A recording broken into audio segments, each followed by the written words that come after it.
HRN listeners. As we celebrate our 15th year, we are deepening our commitment to giving voice to the next generation of food systems storytellers, and we need your help. Our internship and fellowship programs help activate new possibilities for underrepresented and underestimated young people through experiential journalism, audio engineering, and production training. Through these unique programs, HRN helps food equity stewards build essential workforce readiness skills that expand their potential and foster economic mobility.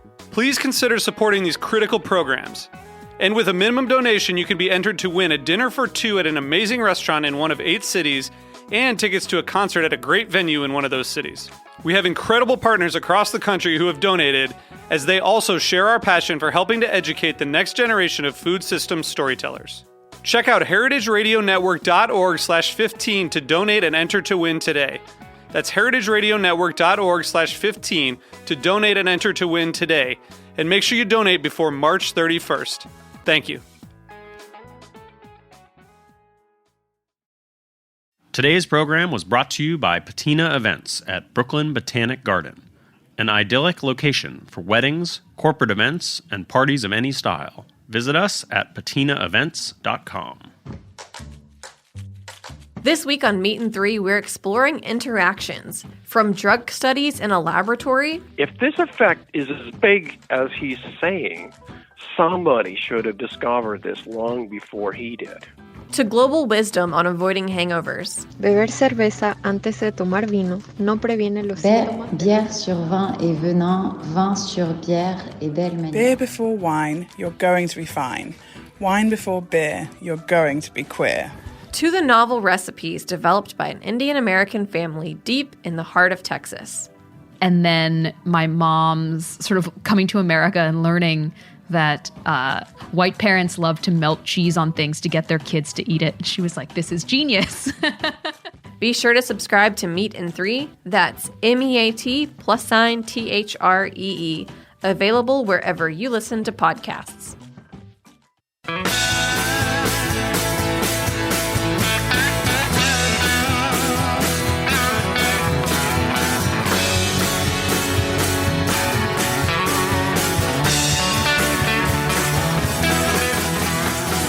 Hey, welcome to Beer Sessions Radio on the Heritage Radio Network.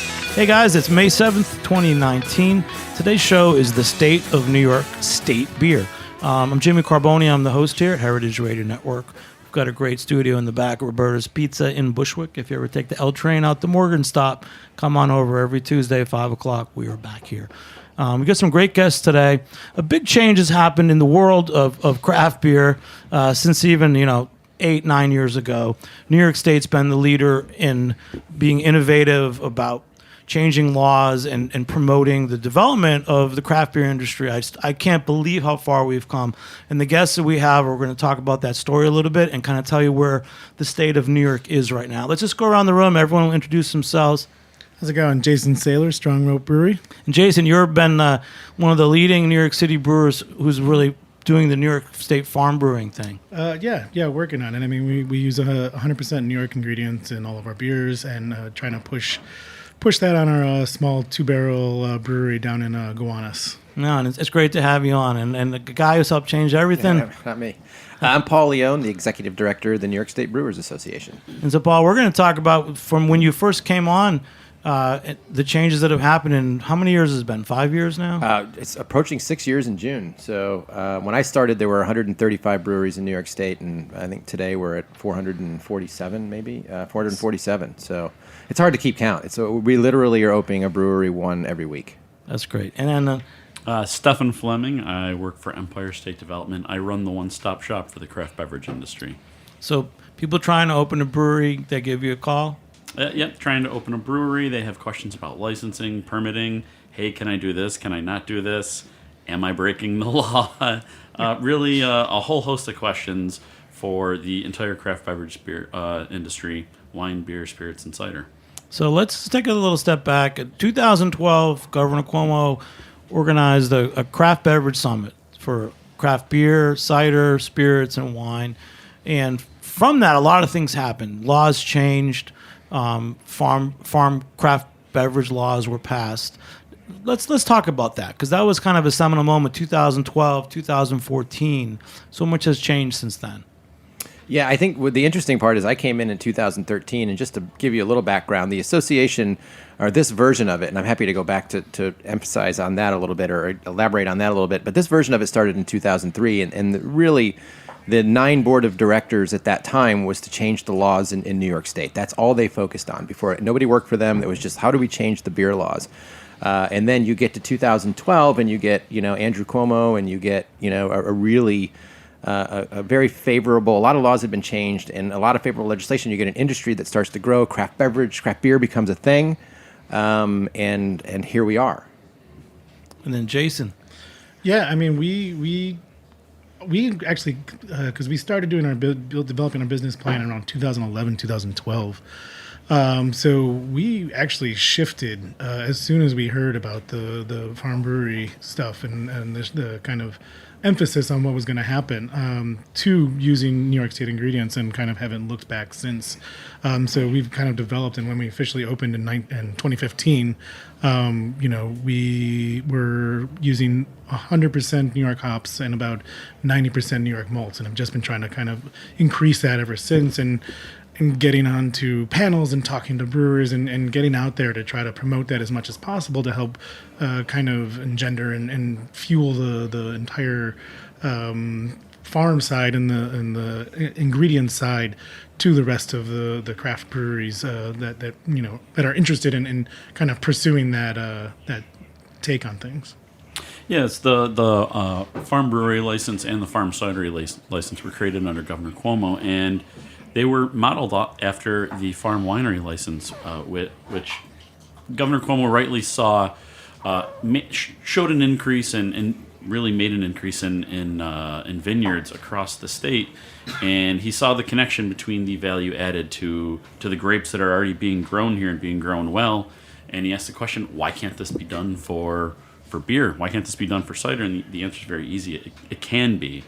So trying to add value to these agricultural products and make it so there's a connection between the land, the farm, and the local pub, the local establishment. And it's not just for farm brewers, though, or for the farm licensees. The governor's been very focused on making it easier for all craft beverage producers to be able to do business more easily in New York State.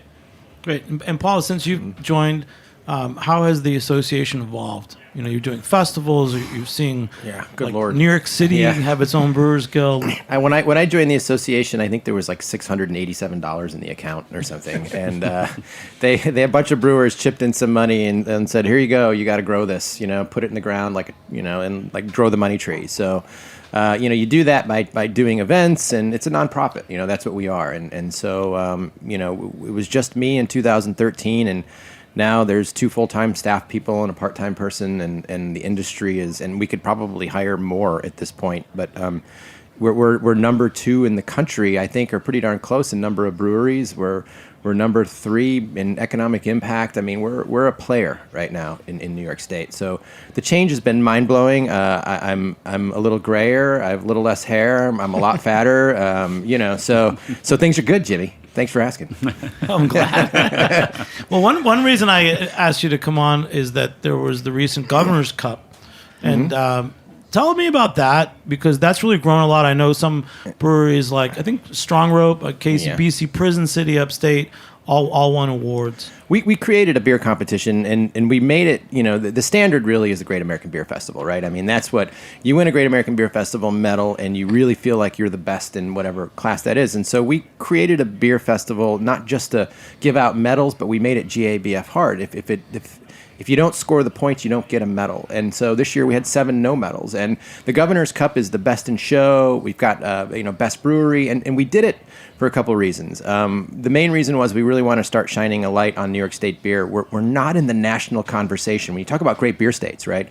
Everybody's like, oh, California, Colorado, Vermont, Washington. And I'm biased, of course, but, you too have been around this state.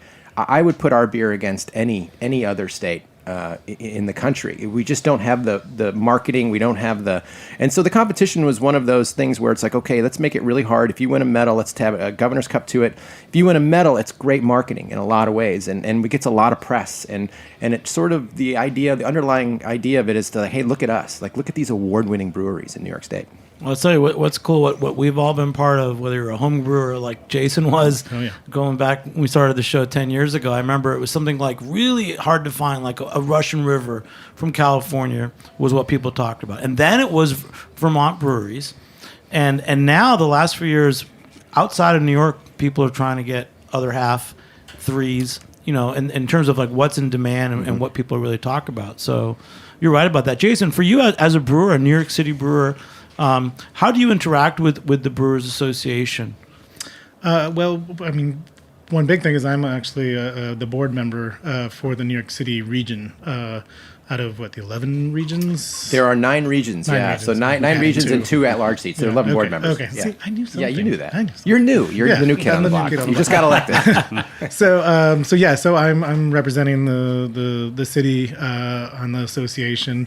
And I try to take part in the festivals that we put on, and I've been to almost all of them since we've joined, and been opened up the brewery. And so we just, because for me, I think it's very important for the breweries to be part of the association, to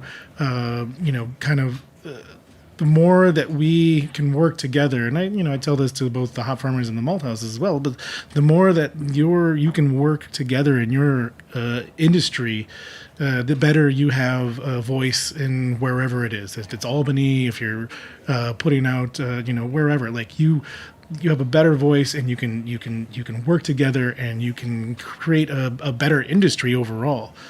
So it's important for people to be a part of it, and we try to at Strong Rope try to take part as much as possible.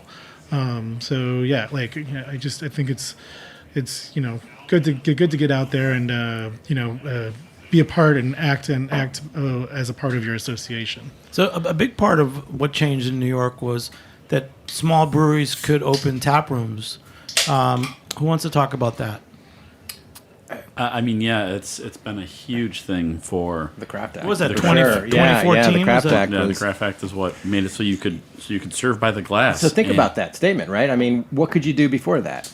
Not served by the glass in the tap room. Right. That really wasn't that long ago. Yeah, you could do little tastings. People would get around that by doing, buy this bag of chips and we'll give you a glass of beer along with it. My favorite one was you could buy the glass. Oh yeah, we would fill it. Yeah, so some places you could actually buy a token as well. Right.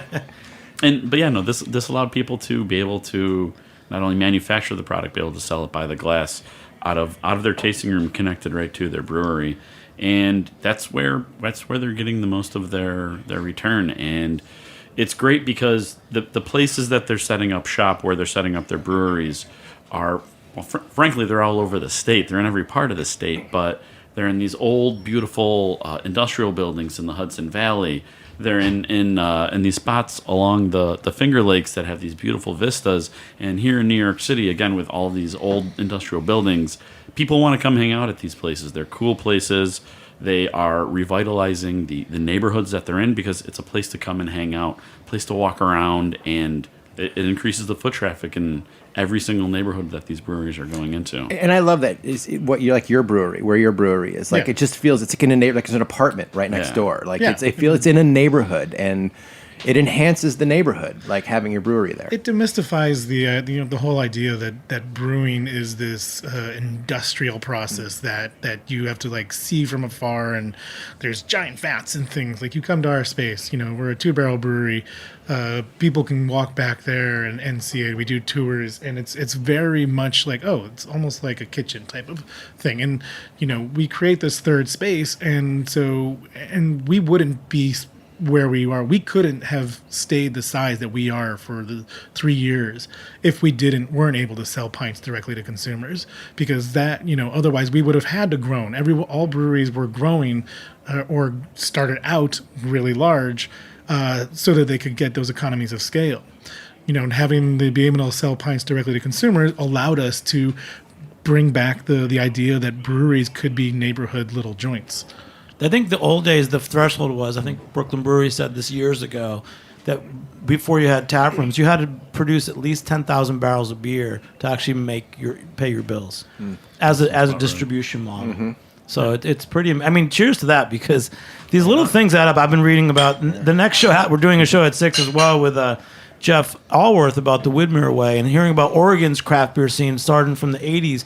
A big thing that they changed was there was a 2-tier system where a brewery could distribute as well as, but they couldn't do retail at the same time. There's a 3-tier system, which is what, Stefan? Can you tell us what the 3-tier system is? Yeah, the 3-tier system is your brewer, your distributor, and your retailer. And basically, they all kind of worked hand in hand. That's another thing that the governor changed. A brewer is allowed to be a self-distributor, to make their product, to sell it out of their tap room, but also to self-distribute to local bars and restaurants if they so choose. Again, as Jason said, these economies of scale, it's giving people a chance to start out smaller and to kind of do things a little bit more their way and build up at their own pace. And hopefully eventually Jason will be, one of the largest breweries in the city, and creating hundreds of thousands of barrels of beer every year. It's in his business plan. That's totally my plan. Yeah. Page 3. I'm fortunate enough from my perspective where I get together a handful of times a year with my counterparts, the other executive directors, and we're all, believe it or not, I'm a veteran at 6 years. Like, I'm the old guy in the group now. There's a lot of 1-year, 2-year EDs, and I sit and I listen to them lament about all of the crappy laws in their states. And I think about how good we have it here. Yeah. And I think that we really are one of the most liberal states in terms of laws and making it easy for craft beverage. And without question, we are. So let's talk about what are, you don't necessarily have to mention the states, but what are some laws in other Alabama. states? Sorry, what? Okay. Tell us a couple of the laws in other states that holding people back. I think Alabama just got last year the ability to sell out of their tap room. Like, that was a thing. Self-distribution down south in a lot of states still doesn't happen. It's not happening. The wholesalers are afraid that self-distribution is going to disrupt their business. Right now, the tap room is under attack everywhere. Texas right now, believe it or not, in Texas, breweries can't sell beer to go. It's a thing. But distilleries can, cideries can, and wineries can.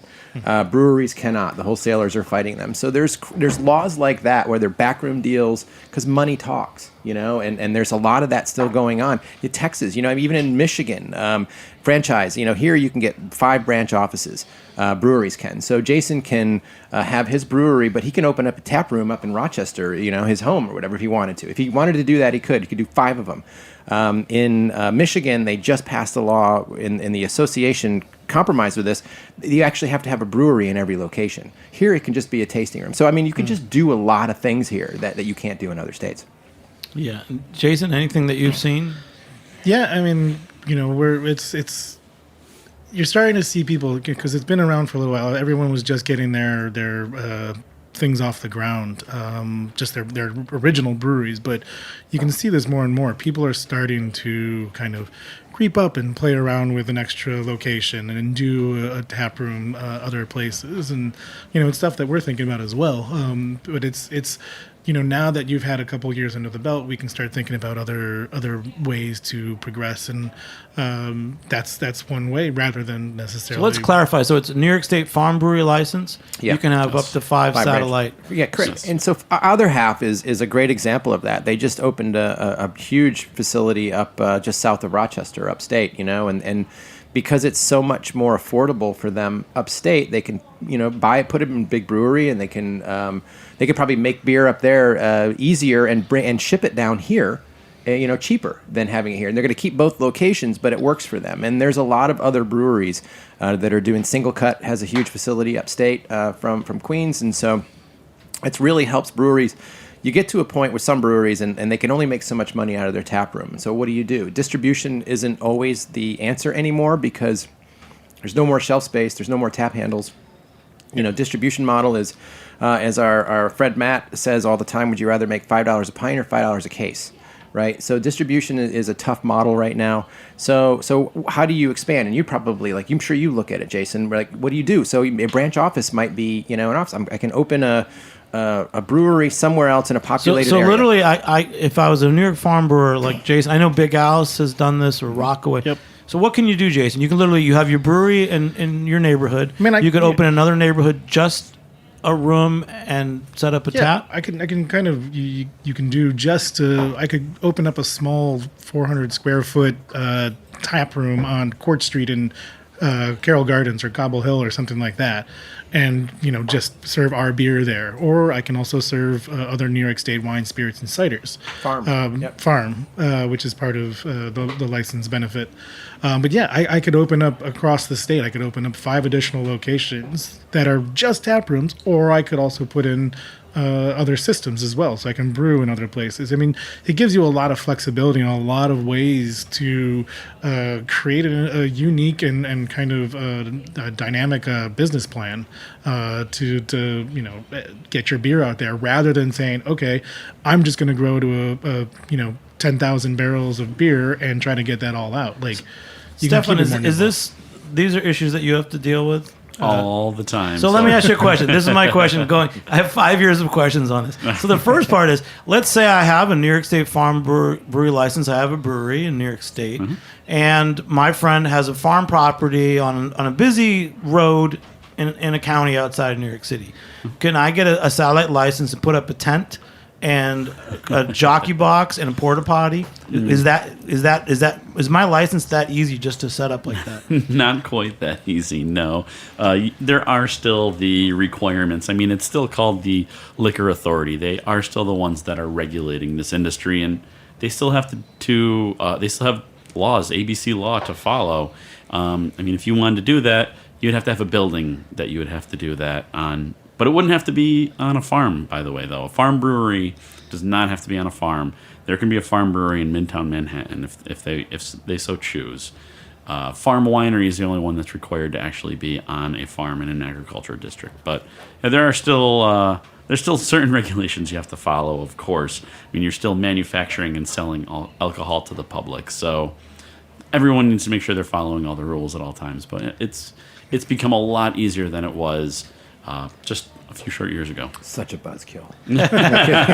And then going bigger. So since you've been on the scene, Paul, the state really has gotten behind a lot of brewery expansions. You want to tell us about Empire in Syracuse? Didn't they open a new brewery in Casanova? They did. I mean, they're a classic example of, the Empire's been around for a while, but and David Katleski was actually one of the co-founders of this association who owns Empire.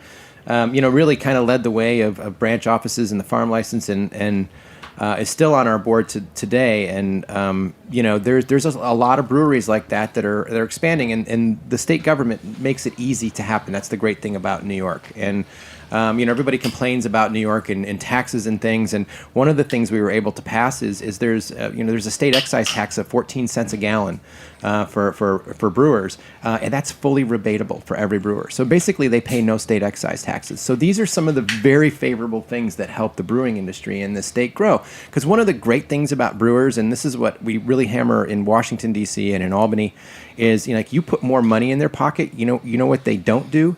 They don't buy cars. They don't go on vacations. They don't buy bigger houses. They buy new tanks. They hire people. And that's just what they do. And so they're putting back in the industry, and they're growing. And it's the great thing about the business. Great. Hey, Jason, before we take a break, what beer are we drinking? So what you had in front of you was Young Lion of the West, which is our cream ale. We actually just won gold for it at Tap New York. Congratulations! Last weekend. Yeah, sometime. It's a blur. Yeah. It's all a blur. Yeah. So that is a nod to my hometown, Rochester, New York, and the Genesee Cream Ale.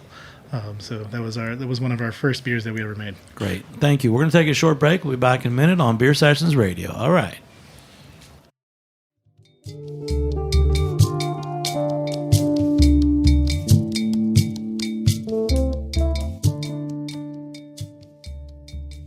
Patina Restaurant Group offers unparalleled service in New York's most iconic locations, including Lincoln Center, Rockefeller Center, and Macy's Herald Square.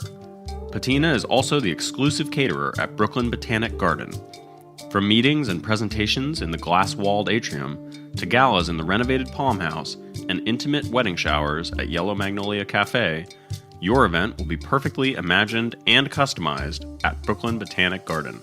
You can also enjoy a la carte brunch and lunch at the picturesque Yellow Magnolia Cafe overlooking Lilypool Terrace. Executive Chef Morgan Jarrett's unique menu offers warm, distinctive cuisine with a focus on local vegetables, grains, and sustainably sourced meats and fish.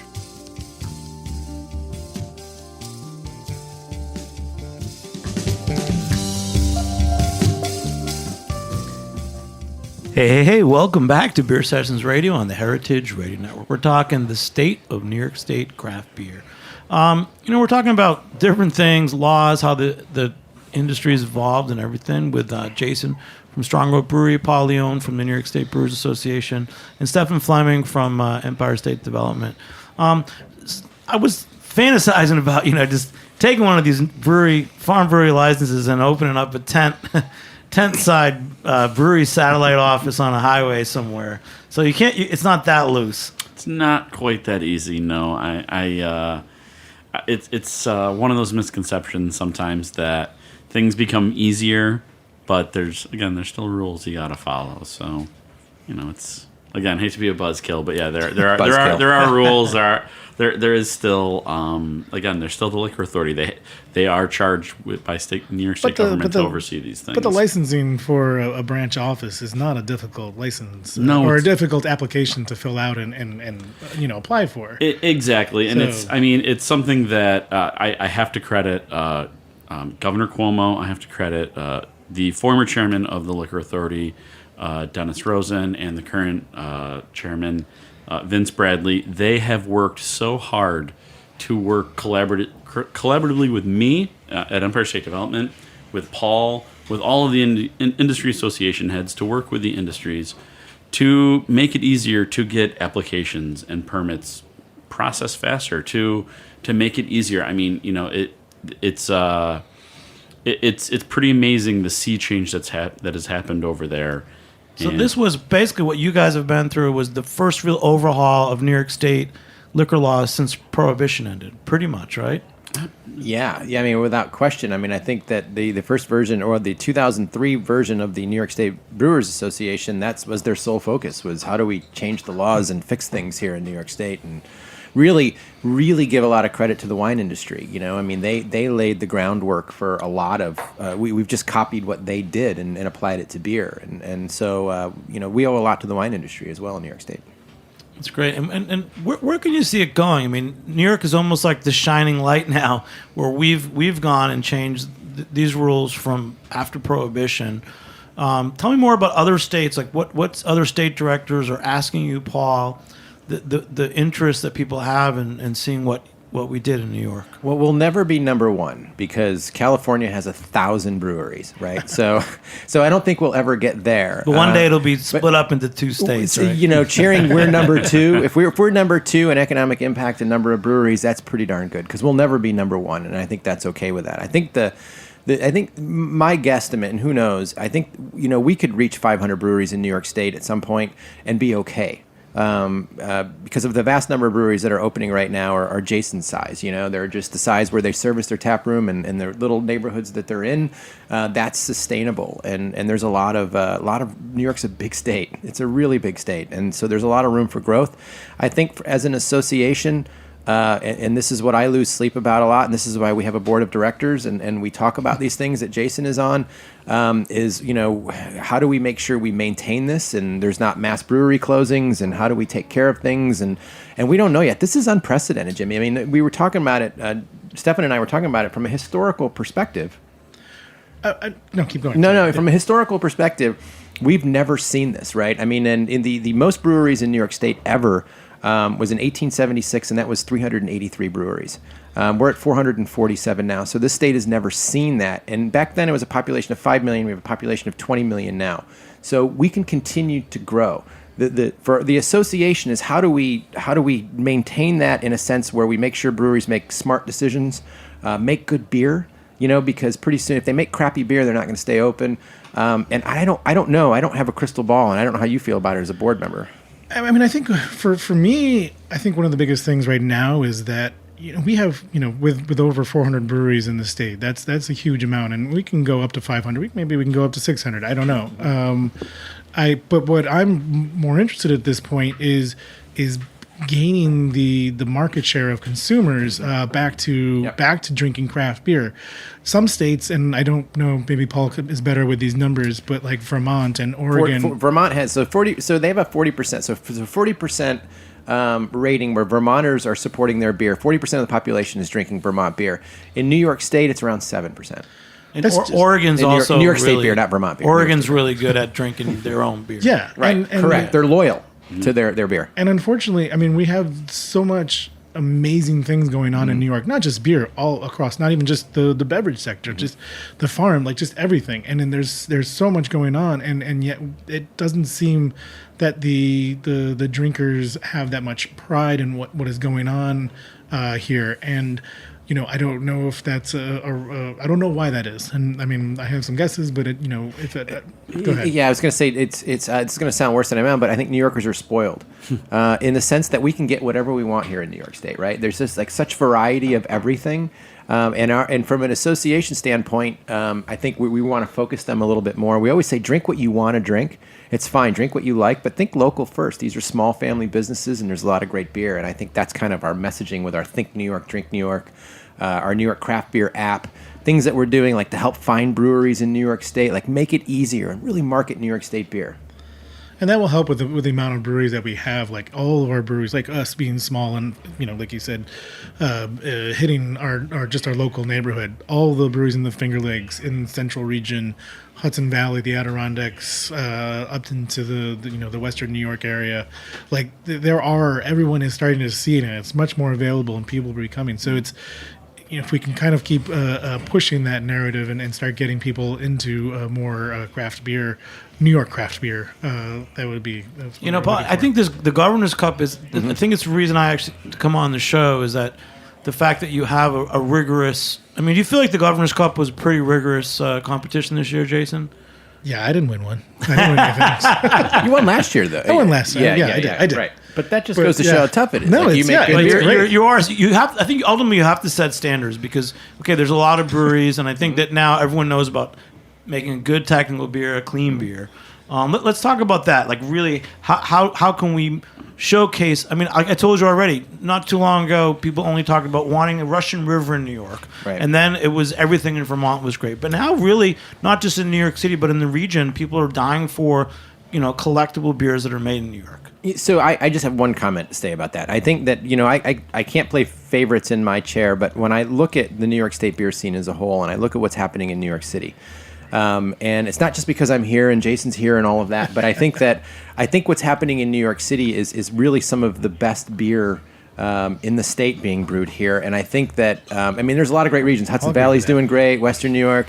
There's really great regions, but I think, and correct me if I'm wrong, this is from my chair, but I feel like if a brewery opens up in Brooklyn, especially, this is where the vast majority of breweries are, Brooklyn, Queens, and so you got to make sure if you open, you're going to succeed, you better brew really good friggin' beer, because if you don't, you're not, because the standard is so high here. Everybody's making such great beer, you cannot get away with opening a brewery that makes average beer, because people won't go, and I think that is like at the Asheville's. You go to Asheville, every brewery in Asheville is amazing. You go to Brooklyn and Queens, every brewery is amazing. Like everybody's doing, and if they're not amazing, they're being driven by the breweries that are making amazing beer. Like they get it. Yeah, no, I mean, I totally agree. And the thing about the city is that there were a number of breweries when it was much smaller, and you had a contingency of both brewers in the commercial scene, but also home brewers that all kind of came up together at the same time, and we pushed each other in each of those individual levels, and we all grew out of that. So there was a large period of time, or a small period of time, where a lot of really good brewers all kind of came up at once. Finback, KCBC, us, Other Half, and a handful of people out of the Kelso Brewery. Right. Just a lot of brewers and just a lot of talent, and and that kind of dispersed, and it kind of dispersed these seeds and stuff. So it's just like it keeps growing, and it's just good stuff. It's amazing. Let's jump back to Stefan. So Stefan, kind of the official more state. So you work for is Empire State Development. Is that a New York State agency, or is it like a separate agency? Empire State Development is the economic development arm of the governor's office of New York State government. And so my position was created actually by Governor Cuomo for my predecessor, Sam Filler, who is now the executive director for the New York Wine and Grape Foundation.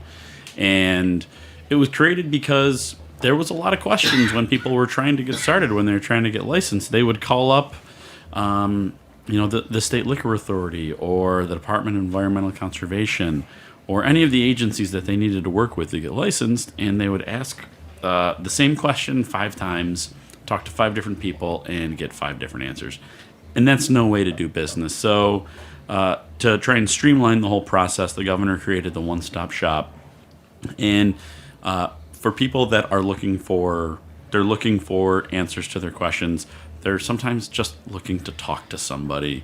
Having somebody to be able to call them and ask them a question, that's what my role is. What are some typical questions that you get? It can be weird. Lately, it's around brand label registration, but I got to be honest with you, I get a call. I've been in the job for, next month will be 3 years I've been in this job. I get a call once, every now and again, twice a week from somebody saying, I want to start a brewery. And as we've gotten closer to the 400 number, as we've eclipsed the 400 number, as we're getting very close to the 450 number, I keep on thinking to myself, well, these calls are going to taper off at some point. They don't. They haven't. I'm still getting calls to this day. Even today, I got a call. Hey, I'm looking to start a brewery. What do I need to do to go through the process? And I just want to empathy. I'm calling him a buzzkill, and I'm giving him a hard time. But this just goes to show the foresight of what's going on in New York State. He makes my life so much easier. There's nobody like him that exists in any other state. All of my counterparts have to figure it out for themselves. They have to be the conduit. There's not always a friendly state liquor authority. And the fact that I have Stefan to turn to and say, look, I don't have the answer to this question. Can you get it? And he gets it as quickly as he can. Like that can't be understated. Like what he does is so valuable to me and to to the cider and to the distilled spirits and wine industry. That seriously, you're a buzzkill, but you're really helpful. So thank you. Well, then, you're good. Thank you. Cheers to you. But let's go back to there's things that you can be helpful with, but I'm thinking about. The states come so far, but still in certain counties and local ordinances, there's guys opening a brewery that are getting hiccups. Yeah. How do you interact with that? Are you guys trying to educate county health departments? I hear about septic systems a lot. Yeah, so getting a gas line installed, things that are very local. Yeah, the local ordinances are really, really hard for us to assist with, for us to have any real impact on, because the way our system of government is set up, you have local control, and a local town, a local city or village can say, we want this, we don't want this. And the craft beverage manufacturers need to work within those confines. The state will be very hesitant in most cases in almost all cases, to reach out to a town or village and say, you can't do this, you can't do that. It's unfortunate. There are some areas in the state that just, they just don't want this, or it's an entrenched kind of old political system sometimes in these different towns, and there's nothing we can really do about that, unfortunately. But there's a lot of towns and there's a lot of cities that are happy to have these people come manufacture alcohol in their locale. And before, I heard you mention talk about expanding breweries that are in like industrial buildings. Mm-hmm. You guys going to go up to Equilibrium on your way back up state? Yeah, definitely. Yeah, I think that's one of the do you want to talk about that brewery or any other breweries like that are? Yeah, so I actually haven't been to Equilibrium yet, so I can't quite comment too much. But I one of my favorite things about the craft beverage revolution is that New York State is such an old state with such an old industry. We've gone through really, really good times and really, really tough times. And there's a lot of old infrastructure in this state, and there's a lot of old buildings that are brick, and they have these large wooden beams, and they have these really, really tall ceilings and loading docks. And oh my God, that's perfect to put a brewery or a distillery in. Yeah, it sounds perfect to put one of these places in. And again, I mean, I go to a place like Newburgh Brewing Company, up there in this old building that's clearly well over 100 years old. Right on the Hudson. Right on the Hudson. I mean, that building has so much history to it. And you go out there and you hang out, and on a random Tuesday night, there's 100 people sitting in their tasting room doing trivia night. And then they're walking around to some of the shops, and now suddenly that neighborhood is starting to become a more walkable place, and the city takes notice, and they start investing in that neighborhood, and it really starts to build upon itself in a lot of different ways, and you're finding examples of this all over the state. Jason, if you were going to open a satellite brewery somewhere, a brewery office, are there places you've considered, or any Rochester, any roadblocks that you've talked about that might come up? Yeah, I mean, we're or is it just money and finding a space, or are there other things you have to consider? Yeah, we're actively looking. I don't want to say where just at the moment, but yeah, I mean, where outside of the city. I'll say right, that. There you go. We have ideas, and yeah, I mean, the thing is, I was going to say, it's like opening up in the city was very different than trying to, even open up just a small tap room in other places. And, because you have to consider the locale of where you are, especially like if you're in something like the Finger Lakes or somewhere where you're like closer to watersheds that are a little bit more protected, parks and stuff. Like I don't have to deal with that in Gowanus because the Gowanus Canal is not a protected water site right now. So it's like you have to think about. It's becoming called the Brooklyn Riviera. It's lovely at night. You should go and just hang out there. I mean, there's a lot happening down there, and there's a lot going on, and they have the whole cleanup going on at the moment, or I'm just talking about Gowanus now at this point, but yeah, if you're going out, you have to really understand kind of the area and what you're trying to accomplish there. Does it make sense to, what's the size of your tap room? Like just know where you're going and know what you're trying to do and know, really understand the market for it. Like, is it, if you're someplace that's transient, will they be more interested in doing beer to go, or do they want to sit and have pints? Just understand, just like you're opening up in a regular brewery, you're going to be just think about opening up a bar. You're opening up a bar. Yes, it's your beer, and yes, you're selling it directly to consumers, but you're opening up a bar. Does that bar need to be in that space? What do you need to make that bar successful? What are you trying to do with that branch office? So like, you've got to understand all the kind of minutia of actually opening up another business. So. That's great. And back, Paul, you're here in New York for a meeting with some of the New York City brewers. Yeah. Tell us about that meeting and how you interact with them. I have the coolest job in the world, but it's not visiting breweries all over the state, unfortunately. It's mostly an office job. So what we do is these regional meetings where we try to get all the brewers to come to us because it's easier that way. So we have a meeting with all the New York City brewers, and we come and we kind of update them on the industry. I tell them what's going on with the association, what we're doing, all the things that's happening, and Stefan talks about the other, the industry, the government side of things, and things that they should be doing if they're not doing, and it's just a way for us to keep in touch with the industry. Give me a brief. So, what a few things you're going to tell the brewers tomorrow, and then Jason's going to tell me a couple of the brewers that are going to be there. Yeah, so tomorrow I'm going to talk about some issues that are facing the industry right now, and I thank Paul and the Brewers Association for not only being such great partners, but for inviting me to come to all these regional meetings. I can't always make them, but I try to make as many as I can because there's really no better way than getting out there and just talking directly to people and saying, hey, here's what's going on, here's what's facing you. Some of the issues, like I said earlier, are brand label registration. You got to have every brand that you make registered with the New York State Liquor Authority. There's things like the 5-cent deposit on the cans, so you can return the cans for the 5 cents. One of the new things in New York State is every business has to do sexual harassment training. There's a host of issues that are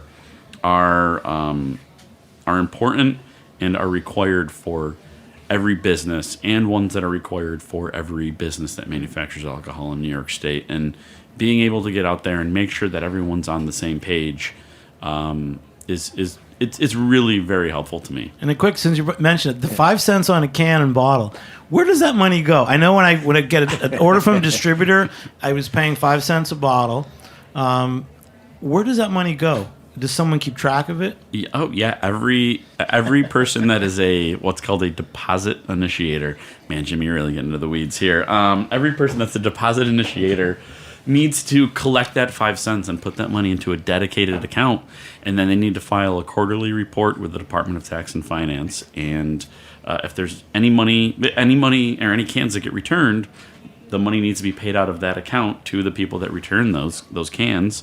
And any money that's left over, a certain amount of it gets remitted back to the Department of Tax and Finance, and the brewer gets to keep the other portion of that money that's left over in the account. I always wondered about that. There's a good cottage industry of people going through the garbage in New York City, picking up the 5 cent bottles and bringing them to the grocery store. Well, that's just the thing. It's that's about the byproduct. Yeah, it's about getting more people to recycle the cans and to not just throw them in the trash. So there is a method behind the madness. But no, that is amazing. I've always wondered that. And Jason, which brewers are going to be with you tomorrow getting this presentation? Yeah, we've got a good majority or a good portion of the brewers in the city coming through. KCBC is going to be there. I think we have representatives from Finback Threes, Bridge and Rockaway, Tunnel. Bridge and Tunnel.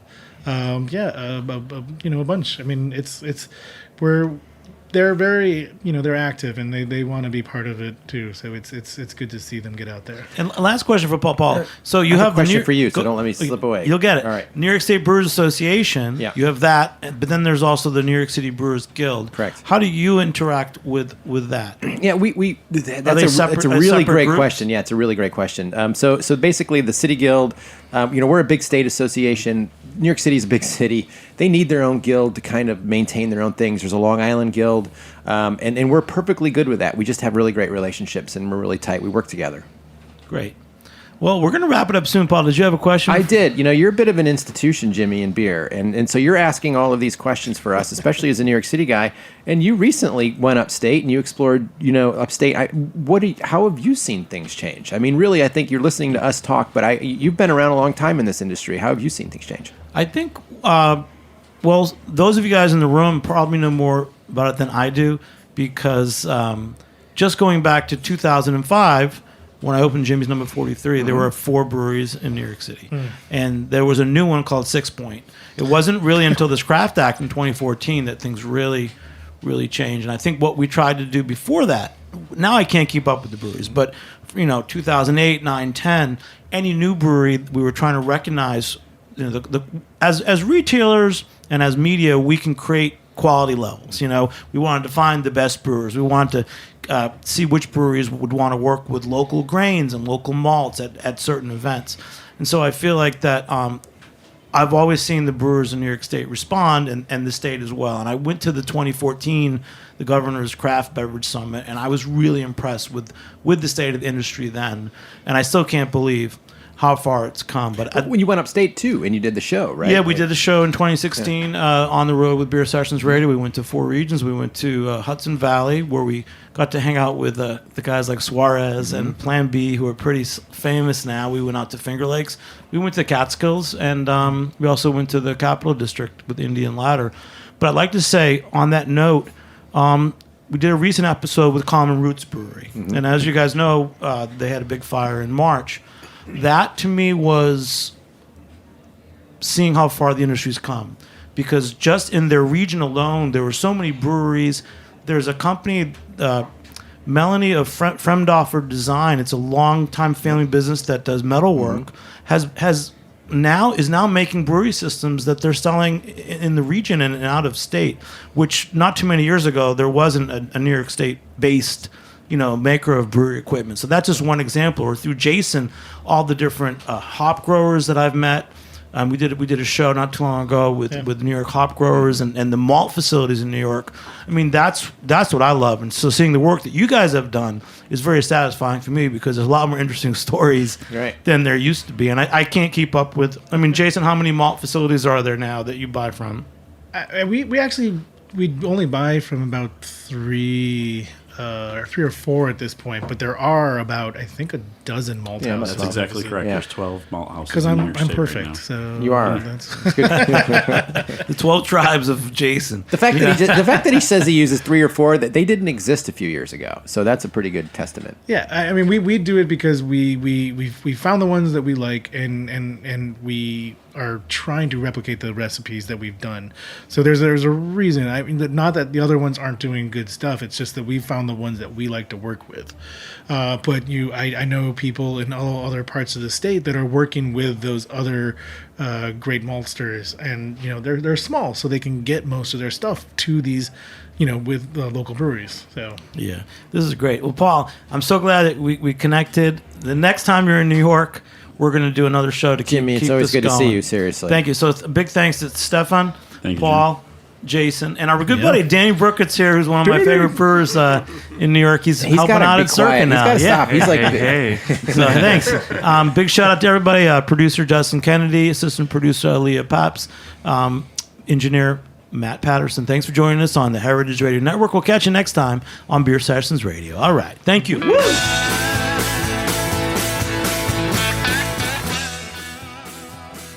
Thanks for listening to Heritage Radio Network, food radio supported by you. For our freshest content and to learn more about our 10-year anniversary celebration happening all year long, subscribe to our newsletter. Enter your email at the bottom of our website, heritageradionetwork.org. Connect with us on Instagram and Twitter at heritage_radio. You can also find us on Facebook at facebook.com/Heritage Radio Network. Heritage Radio Network is a nonprofit organization driving conversations to make the world a better, fairer, more delicious place. And we couldn't do it without support from listeners like you. Want to be a part of the food world's most innovative community? Subscribe to the shows you like, tell your friends, and please join the HRN family by becoming a member. Just click on the heart at the top right of our homepage. Thanks for listening.